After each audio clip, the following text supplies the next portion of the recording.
Good morning, everybody. We go to the Chitas of today. We're holding the portion of Shmini. We're holding on chapter 11, verse number 1. And God spoke to Moshe and Aaron, saying, now she says, the Moshe, it means over here to Moshe to say to Aaron, Leimar Leim, to say to them. He said that Aaron must say it to Eliezer in the summer. Or perhaps it means that it means nothing other than to say to the Jewish people. Since the next verse says, "Speak to the Jewish people," speaking to the Jewish people, right? It says, how did I expand to say to them? It means to tell Eliezer his son. As we know, the Gemara says that Moshe Rabbeinu repeated to Aaron. Aaron repeated back to Moshe Rabbeinu. They would call in his two sons, and they would repeat it back to. They would repeat it to them. And then they would call in the Nasiim and so on. And that's how they taught ultimately the Jewish people. Dabam Yisrael, speak to the Jewish people. Lamer saying, these are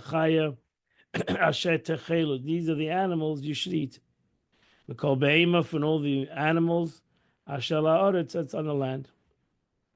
Rashi says, Dabam Bnei Yisrael, he described the role of Moshe and Aaron and Eliezer in his summer, in relating this communication to the Jews as a reward for the equal silence in the loving acceptance of God's decree in regarding to Nadav and Avihu. Zoysa Chaya. Now she says Chaya is related to the word Chaim. It is used because the Jews are attached to God who's fitted to be living. He therefore restricted them since they have a godly soul. So they're connected to the Chaim, to the true source of life. So therefore, they need to connect themselves to animals that are considered also Chaim. He therefore restricts them from them that what causes spiritual defilement and impose commandments upon them, where to the nations of the world, he imposed no restrictions concerning the animals they're allowed to eat or not, as they would be meaningless, and ineffectual for them.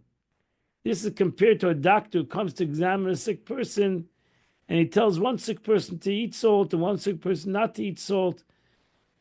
He's not discriminating against anybody, he just tells each person what they need. And he told the Yidden what they need and what the nations of the world need. Zois Achaya. Zois, again, when it says Zeh, Zois, means that Moshe Rabbeinu took each creature and showed the Jews exactly what it was. This you may eat, and this you may not. Similarly, as Zeh, when it says Zeh, this is what you shall eat. Zeh also means he took a piece, showed him, Pashat showed him. Zeh is to show. Ves Eila Tishak, similar when it says Eila, these.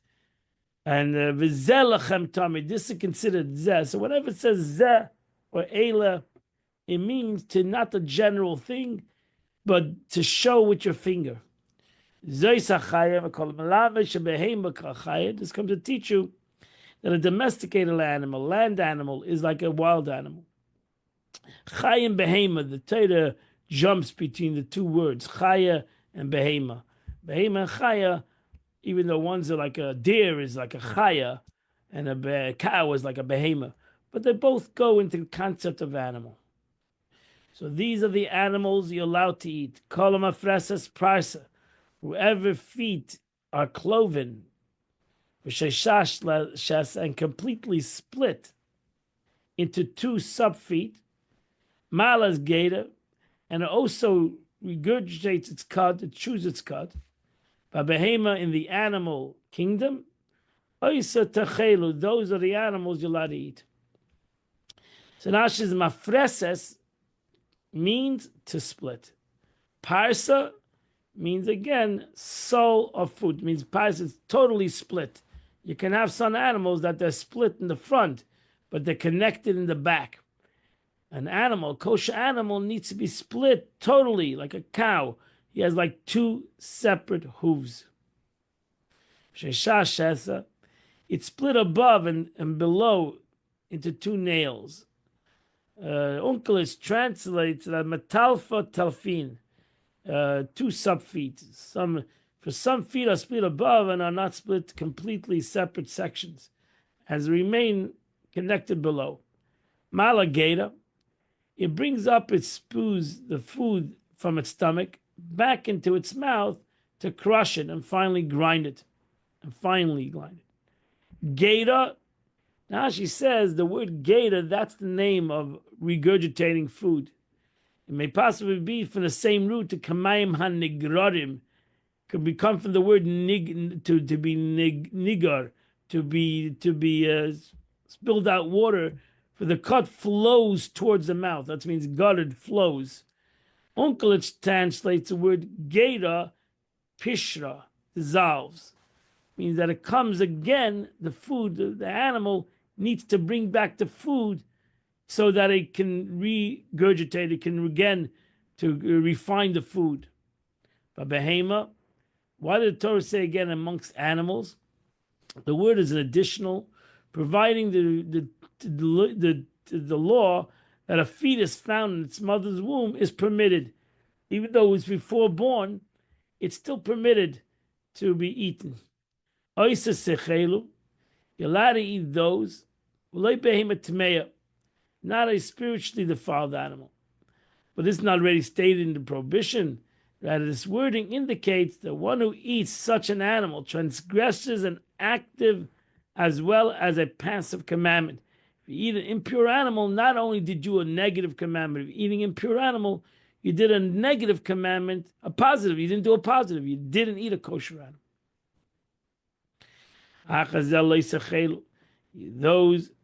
These are the animals you're not allowed to eat. Malagata, that chews its cloth. Umafis prasa, and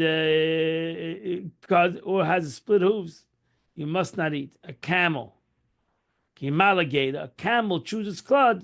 Upaseinafris, but its hooves are not totally split. Tamehu lachem, it's defiled to you. Vesa shofan, the hyrex. Kimalagatu, a shofan, a hyrex, it does chew its cud. Fastly a fist, it doesn't have split hooves. Tamehu lachem, it's spiritually defiled to you. Vesa neves, a hair. Kimalagatu, it regurgitates its cud. Fastly a fist, doesn't have split hooves. Tamehu lachem. Vesa chazer, and a pig. Kimafis parsa, a pig does have split hooves. V'sheshash sesa, totally split hooves. V'geda la yigra, but it doesn't chew its cud. Tamehu lachem, it's impure to you. V'psalom le'sachelu, verse 8. You're not allowed to eat from its flesh. When the v'lasam le'sigo, and if the dead carcass, you're not allowed to touch it, it's tameh. Tameim heim lachem, these animals are totally impure to you. From here, I only know that these mentioned animals are forbidden. But we didn't know any other spiritually defiled animals that have neither signs of a forbidden animal is also forbidden. How you know a lion? How you know a horse? You may apply it from the Kal V'chomer. You can learn it. This is one of the things. The Torah doesn't mention every impure animal. Thousands of impure animals out there. The Torah just mentions those that have one of the signs. And we learn a Kal V'chomer. We learn it as an easy to a heart. If these do have some signs, spiritual impurity, are forbidden, if a chazer that has one sign, he has split hooves, but he doesn't chew its cud, is prohibited, surely an animal that has neither is surely prohibited. So we learn a horse from a pig, in essence. If a pig is not kosher, so surely a horse is not kosher, even though the Torah does not mention a horse. I mean, a horse, yeah. Sodom, against eating their flesh, there's a prohibition, but not against their bones and sinews, horns or hooves. So in general, we know that there's a prohibition, a Torah prohibition against the flesh of an animal, not the bones of an animal. You're not allowed to touch a carcass of a dead animal. I might think this means that a Jew are restricted from touching a carcass. What do you mean? I can become impure. A regular Jew doesn't have a prohibition of becoming impure. So if I want to touch a dead animal, I'm entitled to touch it. I can't go to the Beis Hamikdash. The Torah therefore say to the priest. Really, the Torah over here is talking about a kohen. A kohen is not allowed to become impure. Where the Torah says a priest are restricted from contact with a corpse, from which it infers that a regular Jew is not. A regular Jew can become impure. He's not obligated to stay pure. Then once he becomes impure, he can't come to the Beis Hamikdash, but he doesn't get a sin by coming impure. Thus, we imply that, again, an argument about Kal V'Chomer, this, and regarding the ritual defilement by a corpse, which a stringent form of ritual defilement. The difference between a person, God forbid, a dead person and a dead animal. Scripture only prohibits priests, who much more so is true regarding ritual defilement by a carcass, by which the lenient form. What then is the meant in the Torah you must not touch? Implies that during the Torah is talking about, like today, we're going to the Beis Hamikdash. When a regular Jew goes to the Beis Hamikdash, it makes it important that we don't become tamei, because here we're coming to the Beis Hamikdash to bring karbanis, to celebrate Yontiv, and if we're going to become tamei while on a journey to Yerushalayim, you're going to touch a dead animal, you're going to become tamei. So therefore, the Torah actually could be talking about a regular Jew. And we're talking about a kohen in a regular situation, and a regular Jew in the holiday time. Verse number 9: amongst the creatures that live in the water, you may eat these. Anyone who has fins and scales, by yamim, by whether they are in the seas or in the rivers. Oisam techelu, those you may eat. Now she says, snapit. Snapit is the fins that the animal swims with. Kashkeshes, these are shells fixed to the body. And it says, and he's wearing a coat of mail, kashkeshoyim. It's like they're wearing a coat of mail. Verse number 10. But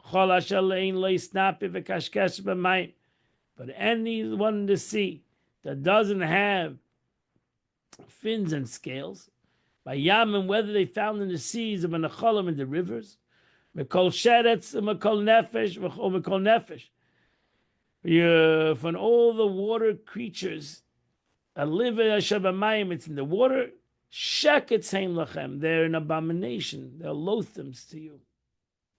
Now she says sheretz, whatever this word is mentioned, sheretz, it denotes a low being that creeps and moves along the earth. Crabs, all these kind of things. Sheket yilachem, it should be a loath, considered loathsome to you. You shouldn't eat from its flesh. And you must consider their carcass, even the dead animals, as loathsome. Rashi says, why to mention it again?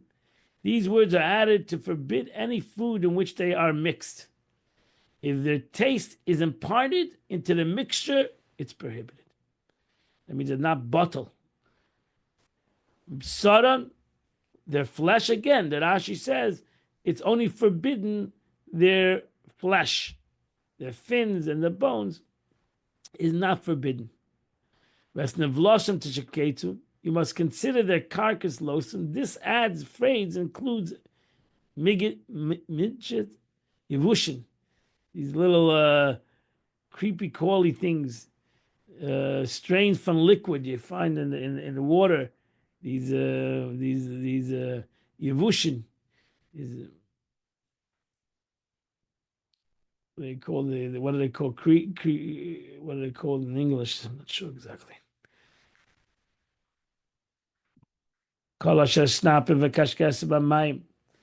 You must consider loathsome any creature that does not have fins and scales in the water. It's an abomination, loathsome to you. What is it? Matam alema. This already says in the Torah.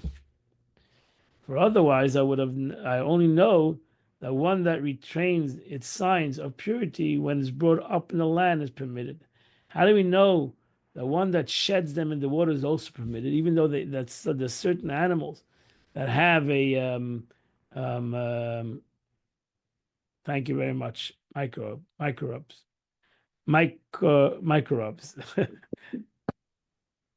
Okay, so you can find that actually the water is there was a big thing in New York when they said the water, people had to put filters on their water taps because there were these animals. You only could see it under a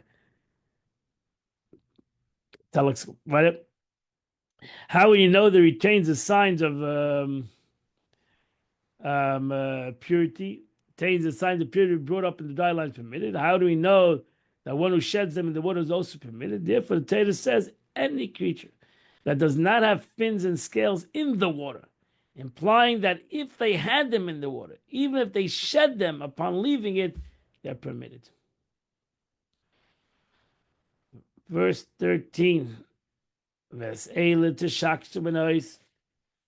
these are the fowl, you must consider the following loathsome. Now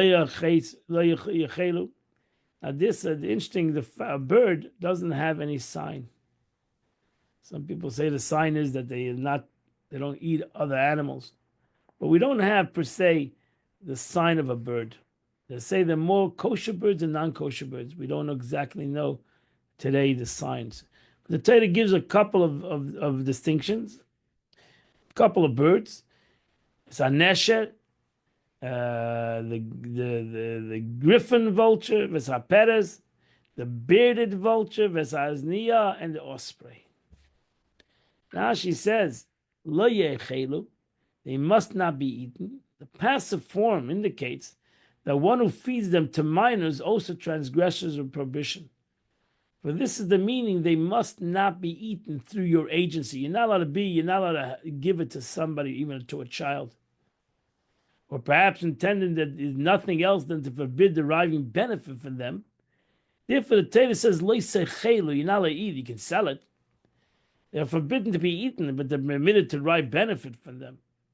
Regarding every fowl on which it says limina, liminehu,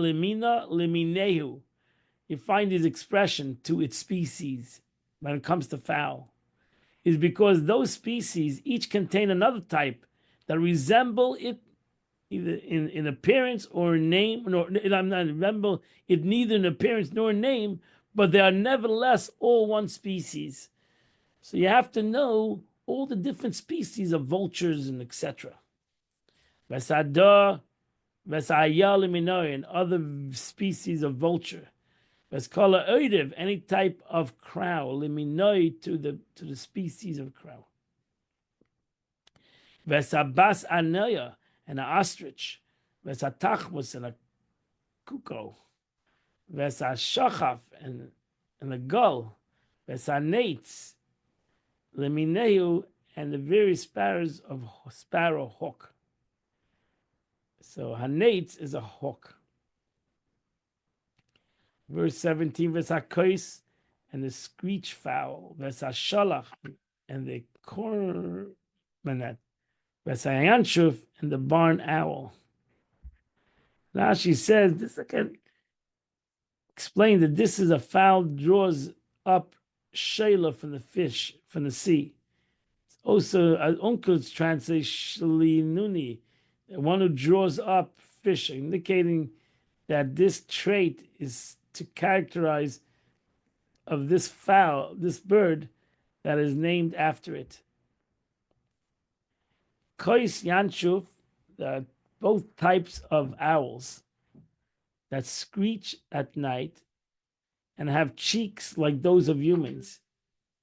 Certainly, one of the names referred to is another type resembling the appearance of a hipu, an owl. I don't know how many species of owl there are. Vesatishamis, the bat.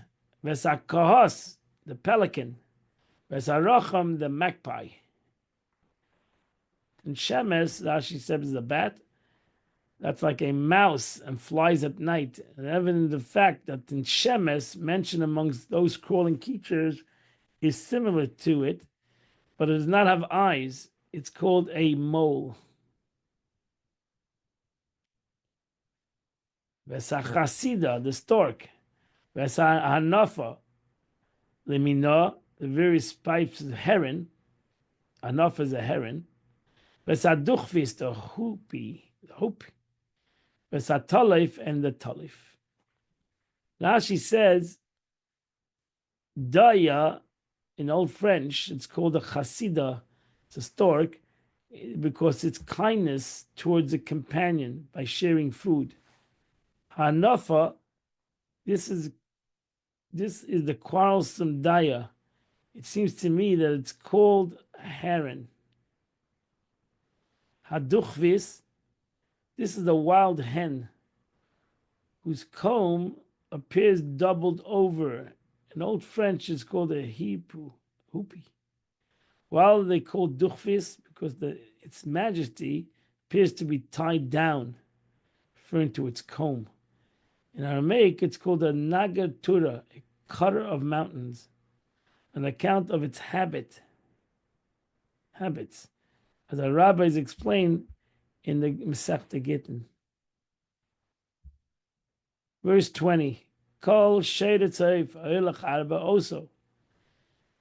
Any crawling animal that goes on four legs, sheketzu lachem. It's a loathsome thing to you. Asher, this refers to thin, low creatures that move along the earth, such as flies, wasps, mosquitoes, and generally grasshoppers. Verse 21. However, amongst the flying, crawling creatures that walk on four legs, you may eat those who have the joint legs, that extension above their regular legs. That they jump off the ground. A grasshoppers that legs are tall in the back. They generally have four legs. Above the leg, close to the neck. It has something like two legs apart from the actual four legs. And when it wishes to fly or spring off the ground, it presses down on those two extension and flies.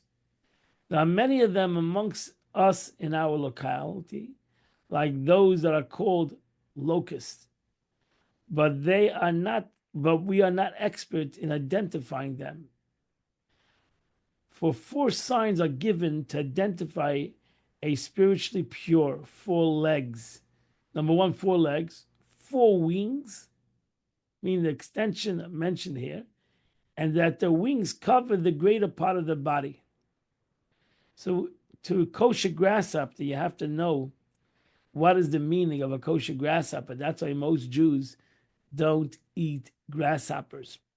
There are certain Sephardic Jews who say they know exactly what a kosher grasshopper is, but most Jews don't know exactly. We don't want to take the chance, and therefore we don't eat grasshoppers. While these signs are present in those that are amongst us, they differ in that some have a long-headed and some have no tails. And it must also have the name Chagav. It has to have the name of a Chagav. And with this respect, we do not know how to distinguish between them. And therefore, we don't eat any locusts. Verse 22. So among those who satisfy this criteria, you may eat the following: the red locust and all the variants, Vesasalam, the yellow locust, limineo, to all the species, Vesachargal, and the spotted gray locust, limineo, to its species, Vesachogov, and the white locust. So if you're a professional, Rashi says he's not so professional, he doesn't know exactly, so Rashi says we don't need anything. Any other four-legged, flying, crawling creature that does not satisfy this criteria, sheketzu lachem, they'll loathsome to you. Rashi, this comes to teach us that if you find an animal that has 5 legs, then they are kosher.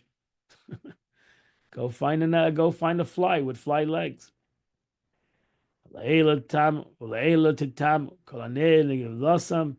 And you'll become richly defiled if you touch its dead body of a dead fly. And you become impure until the evening. Anyone who touches the carcass will richly implore until nightfall. Now she says, which is mentioned further in the passage, Titamu, they'll become richly defiled by touching these carcasses. Them causes ritual defilement. Verse 25, anyone who carries their carcass, Yechabes begadim must also immerse his garments in the mikveh, but Tami Ada Arav, and it becomes impure until the evening. He has to go to the mikveh, and he has to go to the mikveh, and even if he went to the mikveh in the daytime, he doesn't become pure until the night. Whoever ritually defilement due to carrying a ritual defiled object is stated, it is more stringent than the ritual defilement of touching. It is also necessary to immerse his garments. That's the difference between touching and carrying. While worn while carrying the ritual defiled object. Verse 26. You must consider the carcass of any animal whose feet are partially cloven, but not completely split. It has split hooves, but not totally split. And it doesn't chew its cud. They are impure to you. Whoever touches them will become impure. Touches that dead body. Now she says, whose feet are partially cloven but not totally split, such as the camel, whose hooves are split above but remain connected below. Here it teaches you that the carcass of a spiritually defiled animal causes ritual defilement. And the passage at the end of this portion, it explains the law concerning the carcass of a spiritually defiled animal. What is but a carcass of a cow? Over here it talks about a carcass of a camel. That is makes you impure. Verse number 27.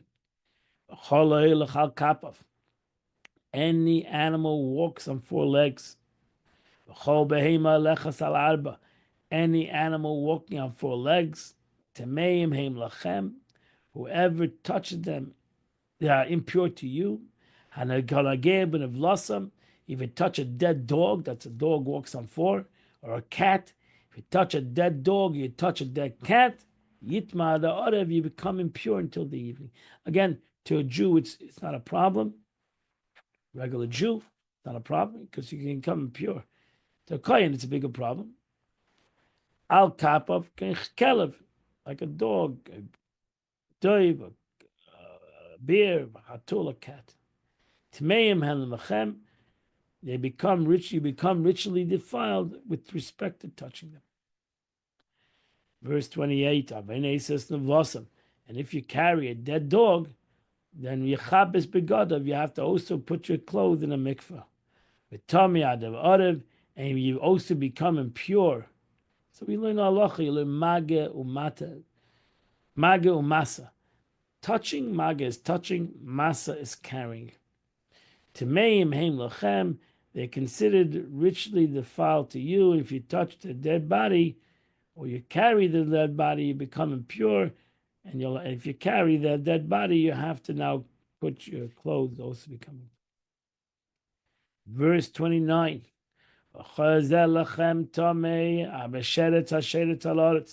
You must consider the following ritually defiled amongst those crawling creatures that crawl. The ground, the carcass of a weasel, a mouse, the toad, and all varies of its species.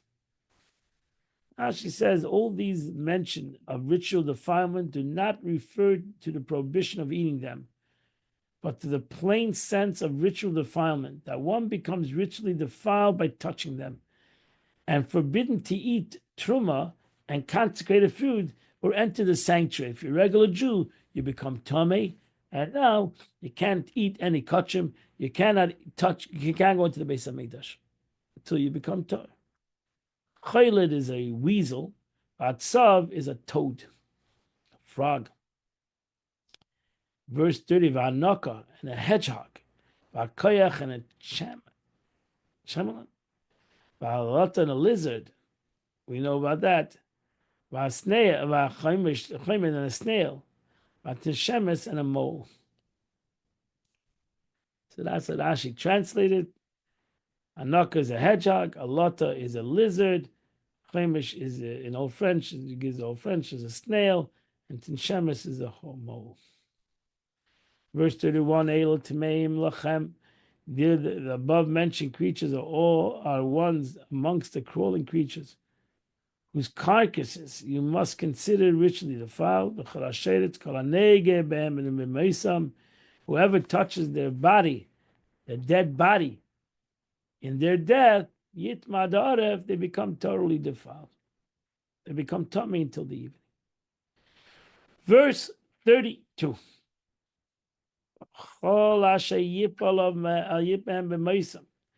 If any of these dead creatures fall upon anything, the Maisam, when they're dead, Yitma, they be defiled.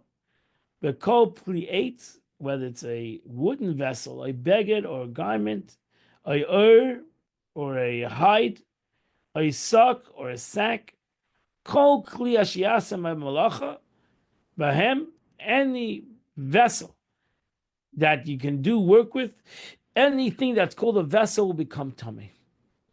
So now there's many laws over here that what vessel, what's considered a vessel to become tummy. B'mayim yove, now you have to take that vessel, you have to put it into the mikveh, v'tamei ad ha'arav, and now this vessel becomes tummy until eating. Now she says you must immerse it in water. Again, we're talking about even after its immersion, it remains richly defiled with regard to truma. You don't have a problem. A regular Jew doesn't have a problem, but a kohen has a problem. He cannot use this utensil until he's tired. Ad ha'arav, until nightfall, and afterwards, v'tar be'erev shemesh, it gets rid of its defilement at nightfall. And that completes the Chumash for today. We now go to the Tanya of the day. We're holding in chapter 40. We still continue the 41st chapter of Tanya. Alter Rebbe stated earlier that a person's intention while performing Torah mitzvahs should be that he wants his soul to cleave to God. It's all about the concept that the Eibishter gave the soul the capability to cleave to him, to cleave to him, to become one with him. And that's the mitzvah. The mitzvah, the Torah, these are the utensils, these are the conduit, these are the connections. And that's the kavanah. The intention in general is a general intention to cleave to HaKadosh Baruch. He now goes on to say that a Jewish spiritual service also includes the goal of becoming one with all the Jewish people. The concept of not only unity between us and God, but the concept of the unity of the Jewish nation, Achdus Yisrael. It's an important concept, the unity of the Jewish nation. For this reason, his intention should not be limited to having his own soul cleave to God, but also the source of his soul and the source of all souls of Israel. We can be the messenger, each and every one of us can be the messenger, and we should be the messenger of Klal Yisrael. We should do it for the sake of everybody. By doing so, the individual brings about a union of the higher and lower levels of godliness, known respectively as Kudsha B'richu, the Holy One, blessed be He, and the Shechina, divine presence of God. From the former, is the source of Torah mitzvahs, to the latter, which is the source of all Jewish souls. So we're not only trying for our own sake, we're trying for Klal Yisrael, because every one of us comes from one neshama. So all of us come from one soul. So we bring about a unity not only for myself, I bring about a unity, I bring about a connection to Klal Yisrael. This explains the conclusion of phrase of for the formula recited before the performance of mitzvahs.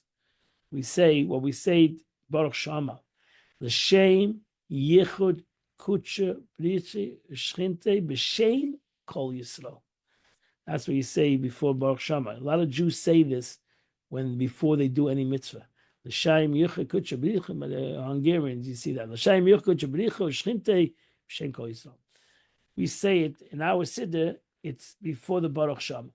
I'm doing it for the sake of the unity of the Kutsha Brichu, the way the Eibishter God, Kutsha Kodesh, he's totally moved, he's separate. And Shchinte, the way God comes into the world, B'Shem Kol Yisrael. I'm doing it for the sake of all Jews, Klal Yisrael. In the name of all of Israel.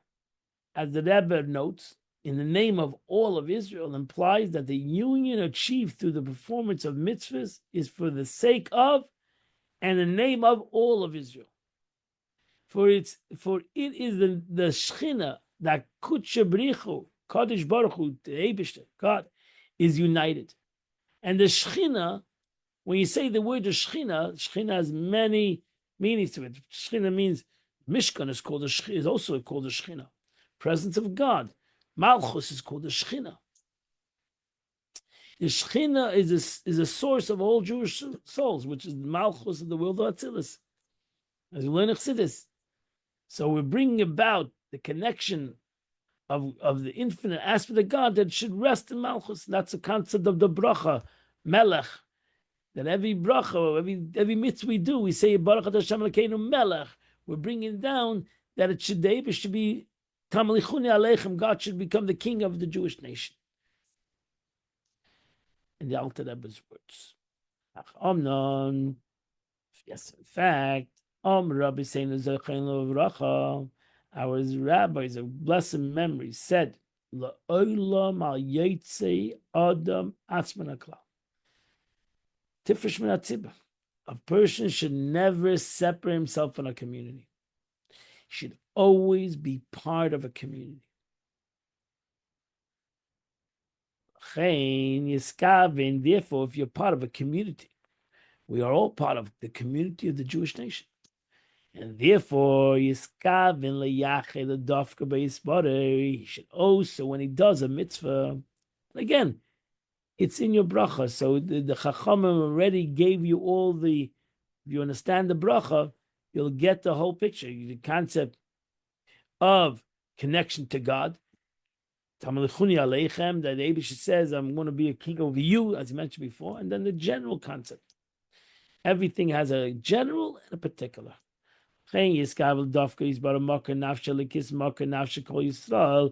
Blessed be the source of the divine soul, in addition to the source of souls of all Israel. This source, being the spirit of his mouth, Var Hashem, Hanika b'Shem Shechina, which is also has the name Shechina, presence of God. Al Shem Sheshechenes. Why is it called Shechina? Because it dwells. Mislabesha, that clothed itself. Teich Kol Almin, it clothed itself in all the world. L'chayesam ulakaiman, to give it its life force. So that's like the concept of dibur. Dibur is about you. I speak not for myself. I speak for somebody else. The whole world was created through dibur, through the concept of speech. Why? Because the Eibishter spoke and everything came into existence. So the speech is a concept of the way it comes, everything comes into its existence. He hamashpars by koyach hadibur, and the Shechina is which imbues him with the power of speech to utter. What do I have? How do I have the capability to speak? Because of Malchus of the world of Atzilus. Malchus of the world of Atzilus gives me the capability of speech. Or whether it's the concept of action. To do this particular mitzvah, whether my hand or my foot. So one should thus intend to become united with the infinite light through speaking words of Torah or performing commandments. For it's the Shechina, the presence of God, which is the source of his power of speech. and the action, as well as the source of his divine soul and the soul of all of Jewish people. And this union of the source of the Jewish souls with God is attained through drawing down the light of God, the infinite light of God in this world. Again, through the medium of learning Torah, mitzvahs, or the concept of doing a mitzvah, because this light of God, this infinite light of God, comes within the Torah I learn and within the mitzvah I do. And therefore, when I bring the infinite light of God within this Torah, within the garment of Torah, or within the garment of an action, Yiskaven, I should have in mind when I'm doing it. I want to bring about this light, that the light of God, infinite light of God, should shine upon my soul, and upon the entire Jewish nation. I want not only I should gain from it, I want every Jew in the world should gain from it.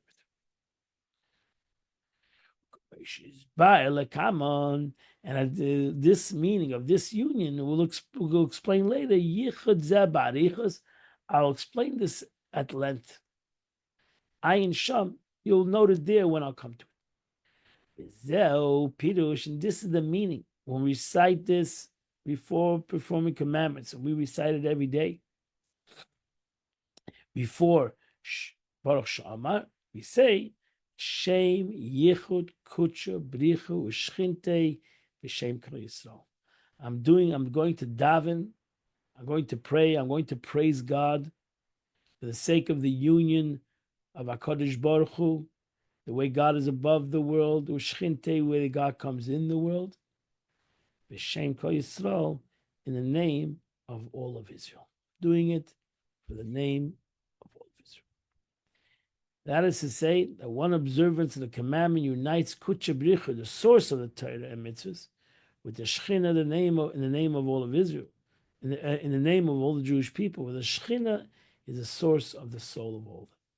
Alter Rebbe now notes, goes into a note, leaves the text, and he goes into a note, that much more than the union of divine soul and God is accomplished by the Torah study and performance of mitzvahs, these activities also bring about the hamtakas hadinim, which means the tempering, the sweetness of harsh judgment, and gevuras, and the transformation into kindness and chasadim and kindness. This is affected through the coalescing of the supernal spheres of chesed and gevura, bringing together kindness and severity. These spheres, which by nature are opposites, are fused into one through the revelation and the fusion of divine light, which is spiritually superior to them both, and therefore brings a unity between them both. This light in the supernal will drawn down upon those two attributes through the performance of Torah mitzvahs. For in so much as Torah mitzvahs are expression of divine will, their spirituality far surpass the spirituality of the spheres of Chesed and Gevurah. So when the divine will, the source of supernal kindness, is revealed through the study of Torah and the performance of mitzvahs, the attribute of kindness and severity are united, and severity is transformed into kindness. So that's even a greater concept that happens when we do this, when we do Torah mitzvahs. So here is the paragraph, so to say. Alter Rebbe words, thereby the performance of Torah mitzvahs, gevura, severity, will of themselves also be sweetened by the chsadim, the kindness, to the closeness of the midas in their union. By day gilad atzon baruch hu, through by the means of a relation of the supernal will, which revealed through the stimulus from below, through my mitzvah that I'm doing in this world. Namely, the revelation here below in one occupation, in Torah and commandments, for they are his blessed will. Thus, when a Jew reveals and draws down God's will into the world as a result of his spiritual activities. The divine will be revealed in the supernal spheres, resulting in the unification and the bringing together of the middays, so that the gevurah are sweetened by transformed chasadim, sweetened and transformed by the chasadim, by the kindness. As is brought down in Ida Rabbah, Mishnahs Chasidim, and in the Mishnahs of Chasidim, Mesechtes Arach Ampin, the tracts, Kabbalistic books, tract of Arach Ampin, chapter 4. What does it say there? Shetiag mitzvah teina shachos mechevira de Arach Ampin. 630 commandments of the Torah derive from this whiteness of chasadim of Arach Ampin. They come from a very high level in Kabbalah, in Arach Ampin. Means Arach Ampin in general is the will of God. Shuratzin Elyon, which is the will of supernal will. Makar Chasadim, which is the source of Chesed. So Ratzin is a greater. That's why in Ratzin there's Tainug, there's delight, which is even higher than Chesed. So although this is stated in Kabbalistic terms, the intent is clear. Kindness and benevolence are drawn down into the world through the study of Torah and through the performance of mitzvahs. And that completes the Tanya of the day. Today is the 20th day of the month, which is in Tillim, it's chapter 97 to chapter 103. If you do those 7 chapters, you do the Tillim of the day. The Rebbe writes today in the Yom of the day for the 20th day of Nisan. On Pesach, Rabbi Chaim Avram, the Alter Rebbe's son, went to his brother, the Mittel Rebbe, to wish him a good yontif. Rabbi Chaim Avram related that on that occasion, the Alter Rebbe had said, on Pesach, one should not offer guests food and drink, but the guests may help themselves. So even with 2 brothers, but they maybe had different minhagim. That's why on Yontiv, Pesach, usually we don't invite people because you don't know everybody's minhag. You're not sure of anybody's minhag, what their minhag is. Some people eat sugar, some people don't. Some people eat oil, some people don't. Everybody, some people don't eat anything, whatever. Everybody has their minhagim. But if you come to rice, a little corn. That's not a minhag. That's a different story. All right, well, that's a different story. But therefore, you should not maybe invite people because you make them feel uncomfortable.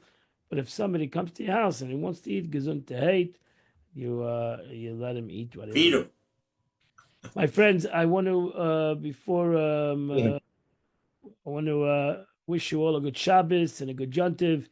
Hope you learn Chitas on Shabbos and on Sunday by yourself, and then we'll admit Shem to come together on Monday morning at 8:00.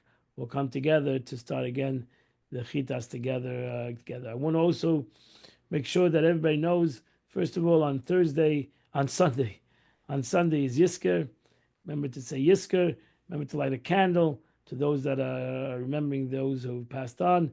And also on Sunday is Achon Shel Pesach, is the last day of Pesach, and Baal Shem Tov coined it as Sudas Mashiach, that we should all come together on Sunday afternoon and eat matzah and wine and talk about the coming of Mashiach. Let us hope that the first days of Pesach we're going out of Mitzrayim, the last days of Pesach we're going to be going out of this galus, and let's hope we'll merit to the coming of Mashiach. I wish you all a wonderful and beautiful Yontif.